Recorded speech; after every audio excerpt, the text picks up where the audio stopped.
بس يلا يا دي قطاوي، سمع عمك ياسر تحيته قبل ما يمشي. بس كده عينيا يا فنان. عنبر كله يسمع، حتى الحديد راح يسمع. شخشخت بالزهر ما نصفنيش ولا مرة، وراهنت بالمهر والبقشيش على مرة، والسجن للحر وإن كان مر ولا مرة. فكرني بالتوبة من دي النوبة ولا مرة. بعد مساء الخير على حراس الليل، برنجي وكنجي كله لبط ولمنجي، بس البدلة بتفرق والعيب على المخزنجي.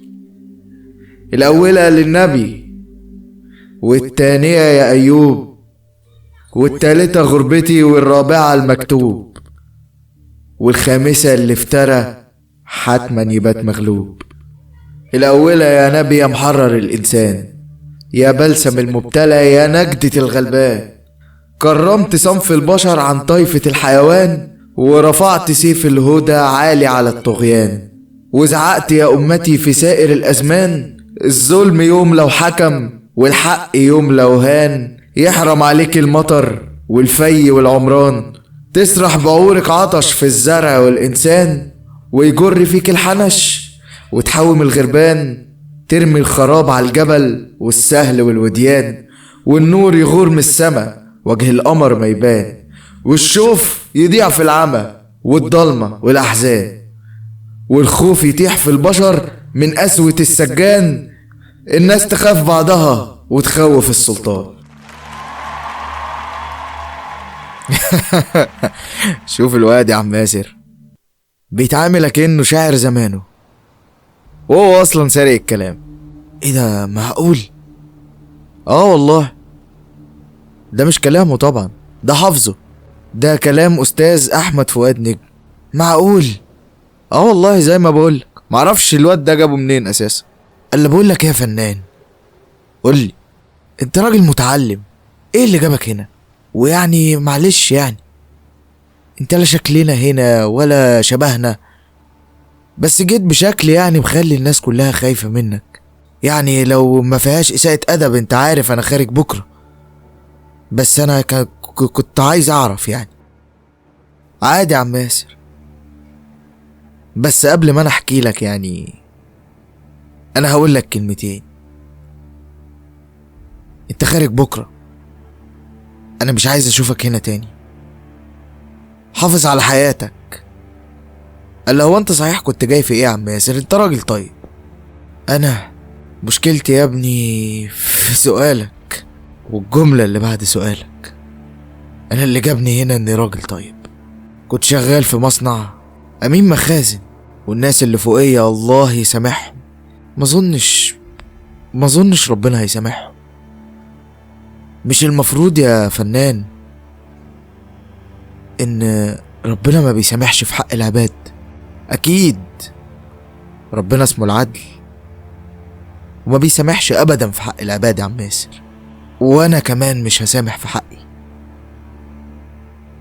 انا يعني ما وعدكش يا فنان ان انا مجيش هنا تاني، اظن هاجي، بس انا متأكد جدا اني لما اجي هكون جاي وانا واخد حقي، وبجد في المرة دي هبقى استحق ان انا اتعاقب واخش حبس. ايوه برضو انت هتصدعني ولا ايه يا عم ياسر؟ عشان ماشي انجزني. جيت هنا ليه؟ الناس اللي فوقيا في الشركة كانوا بيسرقوا من المخزن، وعشان انا الضلع الضعيف في المكان لبسوها لي انا وشايلوها لي كلها. كل اهلي قطعوني، حتى مراتي وولادي طلعوني حرامي، سودوا عليا عيشتي. المتأكد منه اني لما اخرج هقدم لهم جزء صغير بس من اللي هم عملوه معايا. تسمع نصيحتي وانا اقدر ارفض برضه يا فنان؟ قولي طبعا، سيبهم لواحد زيي، يمكن اخرج. ما تلوثش انت حياتك. مش عارف يا فنان، انا ان شاء الله لما اخرج هبقى اجيلك زيارات. لا ما تجيش، انا قلت لك مش عايز اشوف وشك هنا تاني. اللي تشوفه يا فنان. هتحكي لي ولا اسيبك تريح؟ لا اقعد يا عم ياسر، اقعد. احكي لك حكاية اخر ناس سمعتها الله يرحمه، وما اظنش يعني حد سمعها وعاش. طب يا فنان، استاذن انا بقى. اقعد يا عم ياسر، هتسمع، ما تخافش، مش هعمل لك حاجة، وانا هحكي لك عشان حابب ان احكي لك، مش عشان انت طلبت ان احكي لك. ده كرم كبير قوي منك يا فنان، والله تسلم. قال يا فنان صحيح انا من ساعة ما جيت معرفش اسمك الحقيقي ايه. انا شايف الناس كلها بتقولك يا فنان وبس يعني. بص يا عم ياسر، انا بحب الفنان اكتر، بس انا اسمي الحقيقي يوسف، وما تنادينيش بيه، انا الفنان وبس. تمام يا فنان، تمام، اتفضل كمل. الحكاية بدأت بقى يا سيدي من وانا في الجامعة. ما انا متعلم زي ما انت قلت. انا كنت في كلية فنون جميلة، كنت راجل رسام، برسم وبنحت، فنان. بس مشكلتي بقى اني وقعت في شوية صحاب اجارك الله. بس يلا، كل واحد بياخد نصيبه. انا كنت شغوف جدا باللي انا بعمله يا عم ياسر. كنت ارسم الرسمة وابقى متشوق جدا جدا ان اشوف اراء الناس فيها. كنت اطبق بالليلة والليلتين، اشتغل في تمثال واستنى بس كلمة حلوة تطيب خاطري. تعرف يا عم ياسر، لو كان في كلمة بس. حاسس اللي كتبته مش مهم، انت تحسني. الحاجة اللي تهمني ان مفيش حاجة تهمني على اللي اتقد، مش حزين ومش سعيد باللي بيتبني. كان زمان كل حاجة اتغيرت. كان زمان على الأقل ما بقتش هنا، وما بقتش الفنان بتاع هنا. ايوه، يبقى انت جيت هنا في تزوير فلوس وكده. عادي يا فنان، هتخرج منها ان شاء الله بعد فترة، يعني هتقضي مدتك وخلصت. انا قلت لك اتكلم. انا اسف يا فنان، انا اسف. وعلى فكرة انا ما جيتش في تزوير. الفنان ما يجيش في تزوير يا عم ياسر. اظن انت شايف مكاني هنا في السجن عامل ازاي، واظن برضه شايف كل الناس دي بتتعامل معايا ازاي وبتهابني ازاي. انا ما جيش في تزوير، انا جيت في حاجة تليق باسم الفنان. جاي لك في الكلام، اصبر بس. انت مستعجل على حاجة يا راجل؟ ده هي ليلة هتقضيها وهتمشي بكرة. اكمل. كان عندي 3 صحابي، مش مهم اساميهم. ال3 دول كانت دايما قعدتي معاهم، على طول قاعدين مع بعض، على طول بنكلم بعض، بنشوف احنا فين، انتوا ايه، هننزل فين، هنقعد فين، هنتقابل عند مين، هنسلم شغل الجامعة ازاي. واحيانا كمان كنت بخلص لهم انا كمان شغل الجامعة. عصا تبلع عصيانهم فبيسبح مكروه، يقولوا عليه من ظهره ويخافوا ينظروه. لحد ما جينا في اخر سنة واتخرجنا، انا بدأت اشتغل بره واعمل لوحات وابيعها.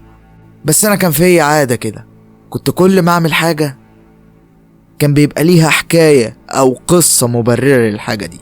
كل لوحة بقصتها، كل تمثال وتشكيله وشكله برسالة. وكنت اعمل الحاجة من هنا اروح اوريها لهم من هنا. مرة، في التانية، في التالتة، كان العامل المشترك ما بين كل المرات هو حاجة واحدة بس: التقليل. يقللوا من اي حاجة انا بعملها، اي حاجة وكل حاجة لمجرد التقليل. ناس ما عندهاش علم بأي حاجة، مشاريعهم في الجامعة كنت أنا اللي بخلصها لهم، محدش فيهم عنده ربع اللي كان عندي. من الآخر كده عيال فاضية، ومش فاضية يعني بمعنى انهم فاضيين يعني، فاضية يعني ما عندهمش حاجة يا عم ياسر. ايوه يا ابني، انا فاهم. والله انت ولا انت فاهم حاجة يا عم ياسر. جيت في مرة شاركت في معرض كده، ووديت كام لوحة من لوحاتي، ولوحات اتباعت، وكنت مبسوط جدا. جولي المعرض وقعدوا يقللوا مني قدام الناس، ويتريقوا على اللوحات وعلى الشغل اللي موجود. في اليوم ده قررت اني هبدأ اتجنبهم، بس صدقني اللي حصل كان عكس الحوار ده خالص. انا ما تجنبتهمش، بالعكس ده انا بقيت اقعد معاهم اكتر، وبقيت استنى كل واحد فيهم هيقول ايه واعد عليه كلامه. ما كانش في دماغي حاجة ساعتها، بس كنت بعمل ده اكني يعني بتشحن، يمكن اخد اكشن معاهم، اعمل لهم حاجة. وكالعادة سير الحياة ماشي زي ما هو. انا بعمل لوحات بتطلب مني، بعمل لوحات واحكي لهم قصتها واقول لهم السبب كان ايه، لحد ما جه في بالي مرة حاجة كده اعملها، مجرد يعني فكرة. هو انا ليه ما جسدش اللي هم بيعملوه؟ ليه ما عملوش في لوحة؟ بس يا ترى اللوحة دي هيبقى شكلها عامل ازاي؟ او يا ترى هجسد كل واحد فيهم بشكل عامل ازاي؟ خليني احكي لك القعدة اللي عرفتني هرسم كل واحد فيهم ازاي. السلام عليكم يا جدعان، اخباركم ايه؟ اهلا فنانة، ايه جايلنا بايه المرة دي؟ حاجة جديدة من جنانك؟ جناني؟ مالك يا ابني انت في ايه؟ مالك انت يا فنان؟ ايه ما طلتش علينا بالطلة بتاعتك ليه؟ مش شايف في ايدك حاجة المرة دي؟ لا ما انا خلاص بطلت انزل حاجتي للرعاع اللي زيك. رعاع زيي؟ والله يا ابني انا مش عارف مين العبط اللي بيجوا يشتروا الهبل بتاعك ده. بس بقى يا عم، بس ما تشوفوا لنا يا جدعان حل القهوجي ده راح فين، ولا عايزين نشرب حاجة؟ لا بجد يا اسطى، انت ايه الدنيا؟ ايه انت كمان عايز ايه؟ يعني انت يا اسطى الحوار ده بيجيب لك فلوس؟ اصل انا شايفك كحيان يعني برضو زينا يعني عادي يعني، فانا مش حاسس ان اللي انت بتعمله ده ليه لازمة. وانت مين يا عم عشان تحس؟ انت مالك يا سيدي؟ انا مبسوط كده. مبسوط قلتلي بقى يا صاحبي، انت اخر مرة اشتريت لبس كان امتى؟ يعني انا بسكتهم هما الاتنين، تطلع لي انت كمان؟ ويا اسطى ده ايه علاقته يا اسطى؟ ممكن يا اسطى ما تتكلمش معايا في الحاجات دي بعد اذنك؟ حاجات ايه يا عم؟ وانا بقول لك انت في ايه يا عم؟ مالك؟ انا بقول لك اخر مرة جبت لبس امتى؟ مش انت بتقول مرتاح وبتاع؟ هي دي مش راحة؟ انتوا بجد يا جدعان قعدتكم بقت تخنقني، انا مش عارف يعني اقول لكم في ايه يعني. تقول لنا ايه؟ تقول لنا قصة جديدة؟ ادينا بنسلي القعدة شوية، ما تقول يا عم اي حاجة. ايه ما عملتش لوحة جديدة؟ مفيش تمثال؟ طب مفيش قصة صغيرة علينا؟ والله يا دي جو انا بقول ان انت تسيب حوار الرسم دوت وتألف قصص. اظنك بتعرف تألفها حلو قوي زي ما انت كده عايش علينا كدبة انك مرتاح وان ده الجمال، وعامل لنا فيها عم بيكاسو. بكرة كل واحد فيكو هيبقى بيتحايل عليا عشان بس اسلم عليه او اقعد معاه. يا اسطى انت مجنون يا اسطى. طب يا عم بكرة ده احنا مش شايفين له ملامح معاك ولا معانا، يعني احنا منفرقش عنك كتير، بس احنا يعني خلاص بطلنا فلفصة، رضينا بالامر الواقع. كل واحد فينا شغال شغلانة ملهاش علاقة بالكلام ده، عشان الكلام ده ما بيجيبش هم. انا مثلا ما بألفش قصص، وما عنديش بال ألف قصص يا صاحبي. خلاص شغال راجل كسيب، بشتغل على العربية بس اخر اليوم بطلع لي بمبلغ في جيبي اعرف اكفي بيه بيتي واخواتي واهلي واعرف اتجوز. وعندك مثلا صاحبنا ده، ما ترد عليه يا اسطى. انا بقى صاحبي ماليش دعوة بالكلام ده، انا بجيب فلوس، باخد فلوس من ابويا، بشتغل في الفيبات، ببيع بشتري، الحوار مروق معايا يعني. بلا يا عم بقى رسم بلا هبل. وانت مش عايز تقول حاجة انت كمان؟ لا يا صاحبي انا هقول لك حاجه بسيطه، بس انا لسه جايب لبس امبارح. انتوا كده يعني يا شباب دمكم خفيف يعني اما تطلعوني مسرح؟ عاملكوا يعني يا جدعان عايزين ايه؟ خلصانه يا جدعان، انا هقوم اروح. مالك بس يا جو، انت زعلت ولا ايه؟ نعم بنوعيك اهو ليك. هو انت لما تشتغل يعني هيجيلك فلوس هتحط احنا في جيوبنا؟ ما كله ليك يا صاحبي. وبرضه دي نصيحة ليك، مش عايزها هنقفل بقنا مش هنتكلم تاني. ها يا عم، المرة دي بجد بسألك والله، ما عملتش لوحة جديدة؟ هعمل، صدقني هعمل. مش عارف انا الحقيقي ولا غش، بقطع وش الاقي تحت وش، اشك في اللي بنى واشك في اللي اتبنى، اصعب اكتشاف في العالم اكتشاف الانا. هعمل لوحة، واول ما هخلصها هيتعمل لكم معرض خاص ليكوا انتوا بس ليها، ومحدش هيشوفها قبلكم. ماشي يابا، ادينا هنشوف. بس والنبي يا عم جو ما تتأخرش علينا، احنا ما بنقدرش نبعد كتير عن فنك. تاني يا اسطى هقوم امشي. خلاص بقى يا عم بقى، ما تبقاش قفوش في ايه. يلا يا رجاله تعالوا ننزل بلاي ستيشن مالتي ولا اي حاجه، تعالوا نلعب. يلا يا جدعان. بس يا عم ياسر، ومن القعده دي انا قررت قرار ما كانش سهل، بس يعني اظن ارتحت فتره كبيره بعده. انا قررت اني ابعدهم عني، ابعد وجع الدماغ والتقليل. كل واحد فيهم بيقلل مني في حاجه، واحد بيقلل مني عشان انا معيش فلوس، والتاني بيقلل مني علشان اللبس، والتالت مش في دماغه اصلا، بس هو راكب على الموجة وخلاص. بيروح معاهم مطرح ما هم رايحين في الكلام عشان ما يركبش هو المسرح مكاني. فليه انا ليه اتعب نفسي ده كله؟ ولا اقولك انا ليه اسيبهم اصلا يعملوا ده كله؟ فكرت زيك كده يا عم ياسر، وقررت قرار. انا هعمل اللوحة اللي قلت لهم عليها، وصدقني في المرة دي انا رسمت لوحة من اجمل اللوحات اللي رسمتها في حياتي. خدت بعضي وطلعت على المرسم وبدأت اشتغل. دايما قبل ما برسم بحب احط القصة. ما انت سمعتني بقى يا عم ياسر وانا قلتلك انا بتاع قصص قديم. حطيت القصة وحطيت كل تفصيلة فيها، وكل تفصيلة فيها كانت بخطوة، وبدأت ارسم اللوحة. عايزك تتخيل معايا يا عم ياسر كده، ولو اني مش عارف يعني دماغك دي هتسعفك ولا ايه. اتخيل معايا يعني، تخيل اللي توصله. انا قاعد على كرسي وحواليا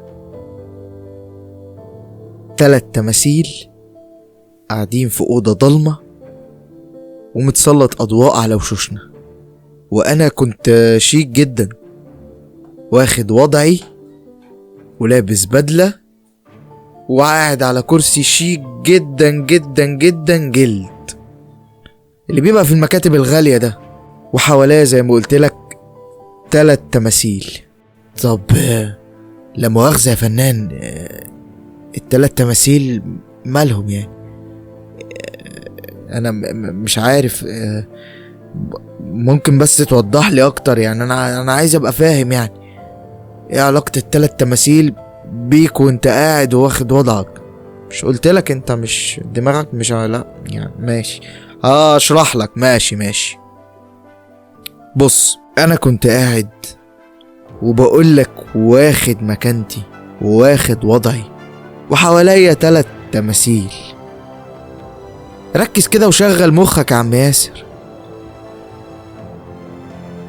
3 تماثيل و3 اصحابك. ايوه يعني انت بعتهم بانك يعني عملتهم زي الصنم اكنهم مش موجودين يعني، صح ولا ايه؟ لا مش صح يا عم ياسر، دي نظرتك انت، نظرة على قدك. نظرة ياسر، نظرة الفنان بتقول ان انا عملتهم تماثيل بجد. يا نهار اسود، انت بتتكلم جد؟ انا ههزر معاك. انا اسف والله، بس انت عملتهم تماثيل ازاي يعني؟ تماثيل يعني نحتهم يعني وبقيت يعني حاططهم كده وخلاص، ولا اللي انا فهمته؟ وانت مين قالك ان انت بتفهم اصلا يا عم ياسر؟ اسمع بقى للاخر وما اسمعش صوتك تاني خالص. حاضر، شوف الغباء، لا اقول لك ما تسمعش صوتك ترد عليا برضو. ايوه شاور كده شاور.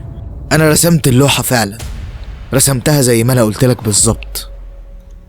كنت انا قاعد واخد وضعي وعلى كرسي جلد ولابس بدلة غالية جدا، وكان في ايدي الشمال فلوس كتير جدا،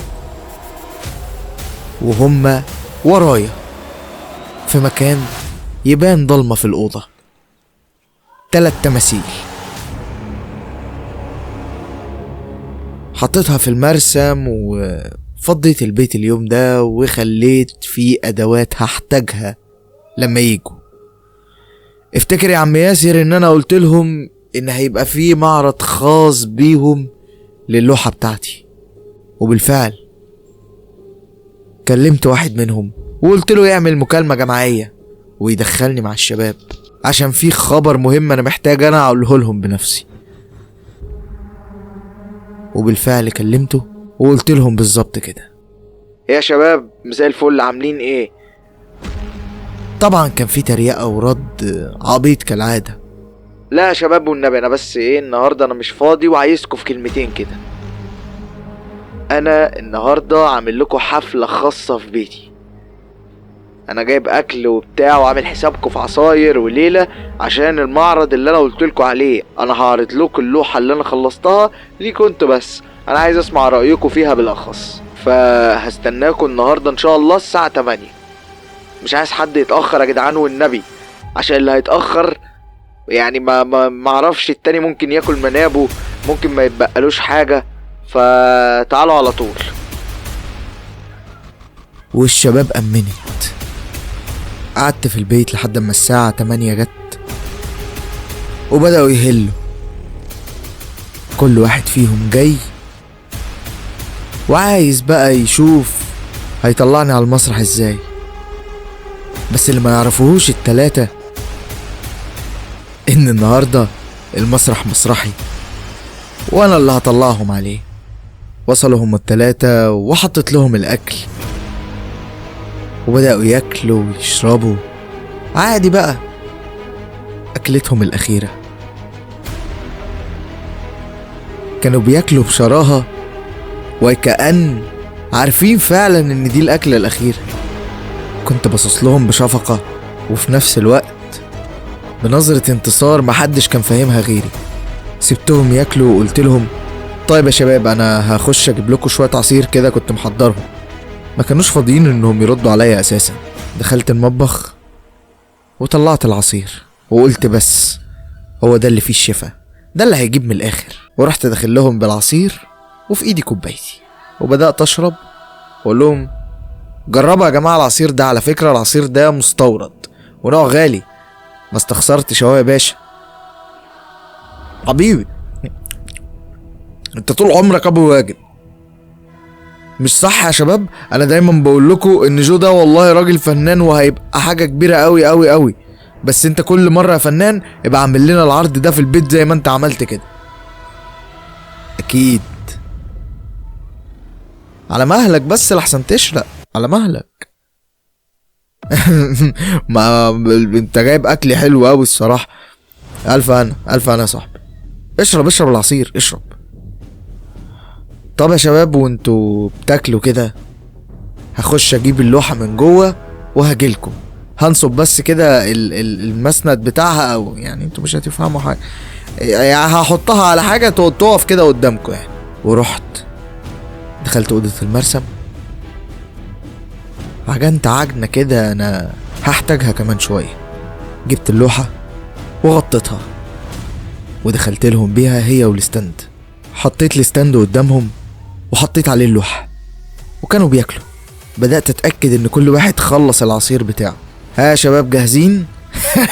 جاهزين يا فنان، ما تورينا بقى. ولا بقول لك ايه، انت هتحكي لنا قصة اللوحة دي الاول ولا يعني هتوريها لنا الاول؟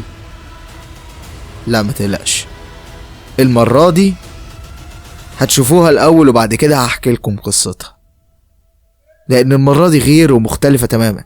طب يا باشا يلا يعني نزل الستارة من على الموناليزا. وضحكوا كلهم الضحك السخيف بتاعهم. بس يلا، اهي اخر مرة. شلت الغطا من على اللوحة وظهرت اللوحة قدامهم. طبعا طبعا طبعا نظرات الغباء كانت واضحة على وشهم. زيك كده عم ياسر، انا يعني مش حاسسني يعني بحكي لحد مختلف. يعني انت برضه، انت لو انت مش فاهم حاجة انت ممكن تسأل، انا مش هعمل لك حاجة النهاردة. منك نفهم يا ابني، ما يعني ما طب قول بس كده، طب قول يعني قول يمكن افهم. ماشي، انا عارف والله ان انا بحكي اكني بحكي الحيطة. المهم شلت الغطا من على اللوحة زي ما انا قلت لك وبصيت لهم. بصوا يا شباب، دي لوحة من نوع مختلف. دي اول لوحة انا ارسمها وما تكونش من حدث في الماضي، وانما هو حدث لسه هيحصل. وبصيت في ساعتي كمان نص ساعة بدأوا ينتبهوا اكتر شوية، وواحد منهم سألني اشمعنى يعني يا فنان بعد نص ساعة؟ يعني هتفهم كمان شوية، خليني بس يعني استشف كده من اللي انتوا شايفينه ده او من النظرة الغبية دي انتوا ما فهمتوش حاجة. حد عنده فكرة يعني اللوحة بتتكلم عن ايه؟ واحنا هنعرف منين؟ انت راسم نفسك منتظرنا نفهم ايه من الهبل ده؟ طيب انا يعني مش هسيبكم تخمنوا كتير لان من الواضح ان العصير اشتغل. بص يا شباب، انا فعلا رسمت نفسي، بس نفسي اللي المفروض ابقى عليها، على الاقل ما بين الناس اللي المفروض برضو انهم صحابي واقرب الناس ليا. انا رسمت نفسي وانا واخد وضعي، واخد مكانتي الصح. الناس كلها مقدراني، والناس اللي مش مقدراني تماثيل ورايا زي ما انتوا شايفين. فرحبوا معايا بنفسكم. انت بتقول ايه؟ احنا مش فاهمين حاجة. نفسنا ازاي؟ يعني انتوا هتبقوا تماثيل زي ما انا عاملكوا في الصورة كده. اشرح لكم ازاي؟ لان اظن محدش فيكم دلوقتي هيبقى قادر انه يسألني على حاجة تاني. بص يا سيدي، الاكل اللي انتوا كلتوه بالعصير كان كلهم فيهم منوم، ويعني انتوا هتناموا نومة طويلة شوية وما اظنش هتصحوا منها تاني. انا بقيت واخد وضعي وانتوا دلوقتي اللي على مسرحي. مش انا كنت مهزقت القعدة؟ مش انا كنت الشخص اللي باجي تتسلوا عليه؟ النهاردة انا هتسلى عليكم حرفيا انتوا التلاتة. انا يعني سهرت ايام كتير على تماثيل عادية، بس اظن ان اول مرة هسهر النهاردة على 3 تماثيل بالتشريح الجسدي الطبيعي من غير ما اتعب فيه. فاجهزوا بقى، وكل واحد يجي على جنب كده عشان بس ما اضطرش اشيله من على الارض وارفعه واقعده. اجهزوا في وضعية الصورة. يلا، انتوا كده قدامكم تقريبا يعني من 5 ل10 دقايق. انتوا دلوقتي مش قادرين تتحركوا، بعد شوية ولا هتبقوا قادرين تتحركوا ولا هتبقوا معانا في الدنيا. اتمنى اني ما اشوفكوش تاني، بس انا هخليكوا كده قدامي عشان ابقى قتلت التنمر والذل والمهانة وكل الاهانات اللي انتوا كنتوا بتعملوها معايا. وانا ما اظنش ان هسمح لحد تاني انه يعمل كده، والا هبقى اعمل له معرض خاص زيكم. يلا، انا على فكرة المفروض اقوم اجهز الحاجات، بس انا والله مش راضي اقوم عشان ابقى اخر وش شفتوه. اللي قادر فيكم يقول الشهادة يبقى يقولها. يلا اشوفكم في النار، اللي اظن كده بما انكم وصلتونا لحد هنا هتكونوا فيها، وانا كمان هكون فيها، لان للأسف ما قدرتش استنى اخد حقي بعدين الصراحة، فحبيت اخده دلوقتي. وبس يا عم ياسر، الشباب دي كانت 3-4 دقايق وكل واحد فيهم بياكل رز مع الملايكة. لو تفتكر بقى انا قلتلك ان انا عجنت عجنة كده وانا بجيب اللوحة، ركز معايا. مركز ولا مركز ولا نيلة، ما انت ما افتكرتش انا اللي قلتلك، انت مش فاهم حاجة. رحت، دي كانت عجنة جبس اول طبقة، وجبت شوية شاش، بقيت اغطس الشاش في الجبس واروح لفه على جسمهم زي المومياوات. اجيب بالجبس والشاش ويتلفوا. بدأت امسك جسم كل واحد فيهم بعد ما فرشت على الارض مشمع والفه، وحطيت عليهم اول طبقة. استنيت شوية وحطيت تاني طبقة، استنيت شوية كمان وتالت طبقة. فضلت بقى كده حوالي 5-6 ساعات، وبعدها رحت عامل طبقة خارجية عشان تغطيهم بالكامل ويبقوا شبه اللوحة بالظبط. وحطيتهم في المرسم وفضلوا زي ما هم كده فترة يعني مش كبيرة قوي، حوالي 6 شهور. وبعدين ايه اللي حصل بعد ال6 شهور؟ اقول لك يا سيدي، ربنا فتحها عليا جامد وبقيت ببيع وبقى معايا فلوس.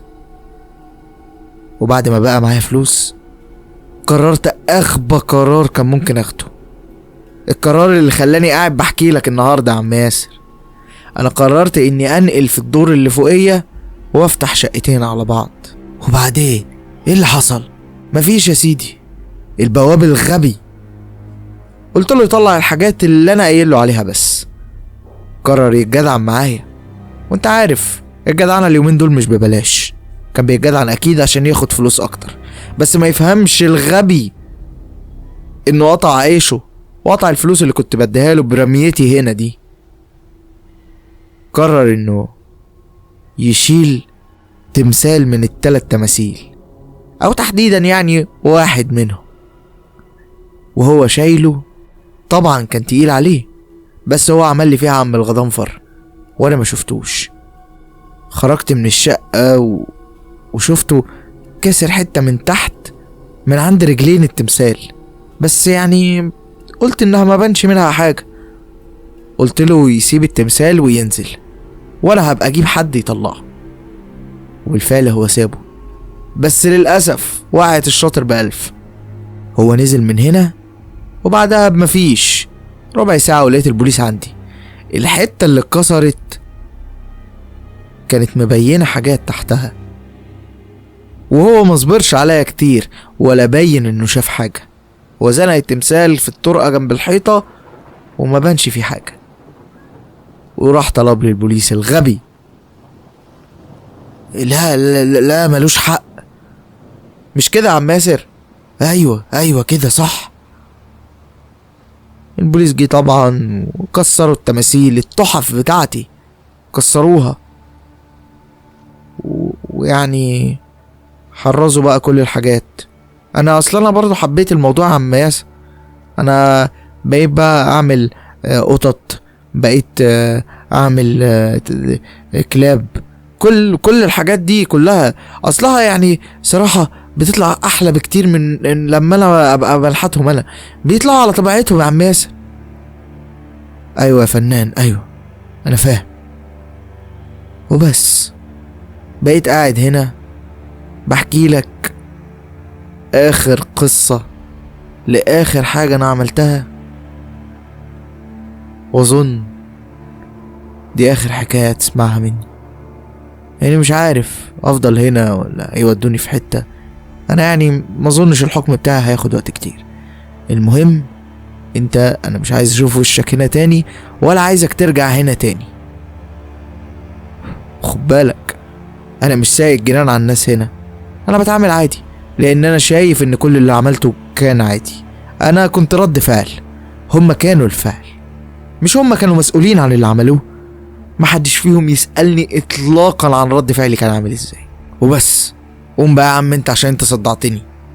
يلا روح بقى مع العيال دي. اوامرك يا فنان، اوامرك. يا ابن المجنونة، ازاي قاعد معانا هنا ده؟ بتقول حاجة يا عم ياسر؟ لا لا لا يا فنان، انت مش عايز مني اي حاجة؟ لا يا عم ياسر، اتكل على الله، انا هنام. وبكده تكون خلصت حلقة النهاردة. حابب اشكركم جدا بما انكم وصلتم هنا. كمان يعني انا حابب اعتذر جدا جدا على الفترة اللي قطعت فيها. ان شاء الله مش هنقطع تاني، وان شاء الله في حلقات كتير جاية وهتنزل في مواعيدها. انا مستني بس دعمكم. حابب اسمع رأيكم في القصة بتاعت النهاردة والشكل بتاع الاحداث، ويعني حابب اشوف يا ترى هتبقى دي القصة الاخيرة للفنان ولا لسه عنده قصص تانية محكاهاش. قولوا لي رأيكم في الكومنتات، هستنى آرائكم، وهستنى كمان ان انتوا تنضموا على الجروب بتاعنا على فيسبوك، هتلاقوه تحت في الديسكريبشن.